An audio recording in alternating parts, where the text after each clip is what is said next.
Շնորհակալ եմ Տիկին Գալյան, մի փոքր ուշացումով մոտեցա, ներողություն եմ խնդրում, եթե բաց եմ թողել, արդյոք դուք կենսագրությունը ներկայացնելիս պարոն Զենյալյանի հայտնեցիք, որ պարոն Զենյալյանը 2001 թվականից հանդիսացել է Հանրապետություն կուսակցության անդամ, եղել է քաղաքական խորհրդի անդամ, այս կուսակցությունը հիմա կոալիցիա է կազմում Երևանի ավագանու ընտրություններում, պարոն Զենյալյանը Նիկոլ Փաշինյանի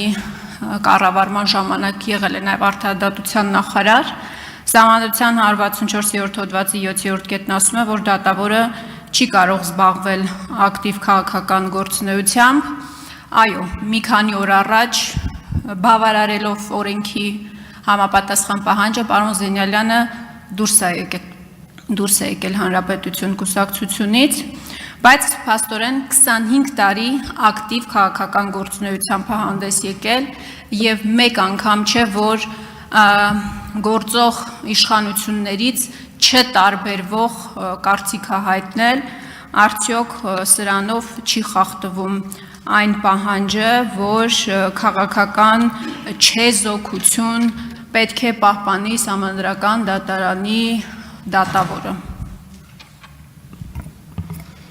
Շնորհակալություն հարցի համար Տիկին Խամոյան, դուք ինքներդ ընթերցեցիք համապատասխան նորմը, որը սահմանում է դատավորի համար պահանջ չզբաղվել ակտիվ քաղաքական գործունեությամբ։ Այն պարագայում, երբ տվյալ անձը ընտրվում է որևէ ատյանում կամ որևէ դատարանի դատավորի պաշտոնում։ Այսօր մեր ունեցած իրավական կարգավորումները վերաբերում են միայն դրան եւ որևէ պահանջ չեն պարունակում առ այն, որ դատավորի թեկնածուն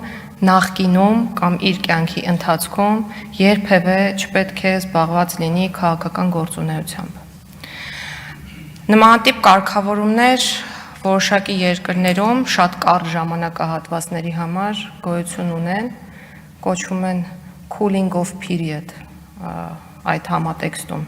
մեկնաբանման ենթակա նորմեր են, երբ անձանց օրինակ նշանակվելուց առաջ 1 տարվա ընթացքում արգելվում է զբաղվել քաղաքական գործունեությամբ կամ զբաղված լինելը կարող է հանգեցնել նրան, որ տվյալ անձինք չկարողանան ընտրվել համապատասխան պաշտոնում։ Բայց ներկա պահի դրությամբ մենք նմանատիպ կարգավորումներ մեր օրենսդրության շրջանակներում, այդ թվում Սահմանադրության մեջ եւս չունենք, եւ ես կարծում եմ, որ ընդհանրապես պետք է առաջնորդվել այն դրույթներով, որոնք այսօր առկա են, եւ վստահեցնում եմ, որ դրանք ըստ էության խախտման ենթակա չեն եւ չեն խախտվում։ Համեցեք արձագանք։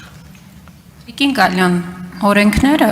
նորմեր, որոնք սահմանվում են Սահմանադրական դատարանի դատավորի համար,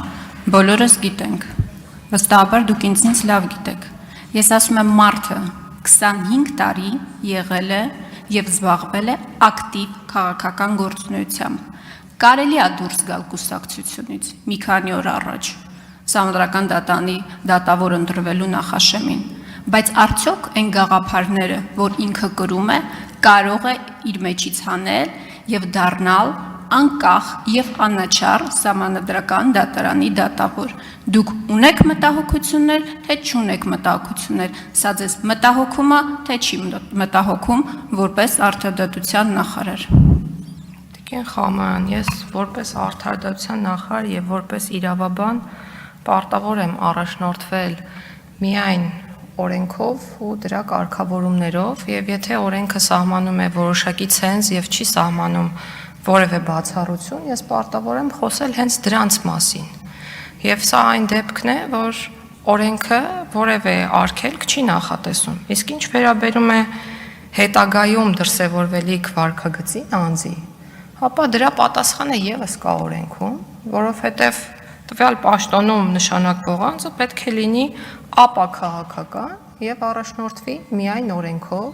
զերծ մնա անհամատեղելիության պահանջների խախտումից, զերծ մնա շահերի հնարավոր բախումներից եւ այլն, այսինքն այն ամենից,